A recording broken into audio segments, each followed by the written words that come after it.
Good morning everyone, তোমরা সবাই কেমন আছো? আমি ভালো আছি। আজকে শনিবার। মানুষের যদি উপকার করতে না পারো, মানুষের ক্ষতি করো না। মানুষের পাশে যদি দাঁড়াতে না পারো, মানুষকে বদনাম করো না।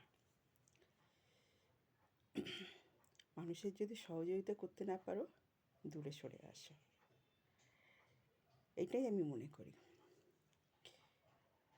তা সবাই তো সবার মেন্টালিটি সমান না। আমি যেটা ভাবি সেটাই যে সবার ক্ষেত্রে সেটা একই হয়, সেটা কিন্তু না। তা যখন তুমি একটা মানুষকে বদনাম করছো, তার নিন্দে করছো, তার পাশে দাঁড়াচ্ছ না, তাকে অবহেলা করছো, তখন তুমি মনে করবে না তুমি খুব বড় একটা কাজ করছো। অতএব তুমি যখন এসবে কোনো কিছুতেই তুমি থাকো না। তুমি অন্যকে বদনাম করে বা অন্যকে গালমন্দ করে তোমার কী লাভটা হচ্ছে? তোমার কি খুব ভালো হচ্ছে? কখনো ভালো হয় না।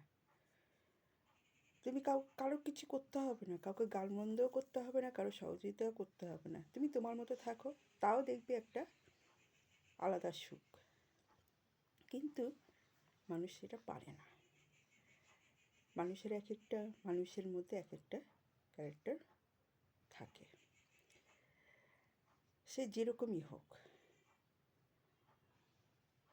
কেউ নিজেকে নিজের মতো রাখতে ভালোবাসে, কেউ অপরকে সাহায্য করতে ভালোবাসে, সে জেনে শুনেও করতে ভালোবাসে, তার বদনাম হয়, উপকার করেও বদনাম হয়, তাও সে